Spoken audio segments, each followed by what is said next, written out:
Había una muchacha que se llamaba Lola. Un día estaba en su casa y abrió una revista. Miró una foto de café y luego tenía sed. Lola quería tomar un café, pero no tenía café en la casa y se puso triste. Así que cerró la revista y prendió la tele. Pero miró un anuncio comercial de Starbucks y luego tenía más sed. Así que pegó la tele y salió de la casa porque quería tomar café.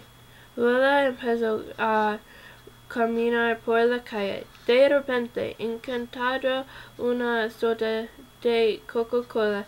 Lola se puso encantada. Agarró un vaso y echó la soda en el vaso. Empezó a tomarla.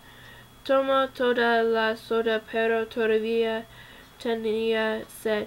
Así que fue la tenía y agarró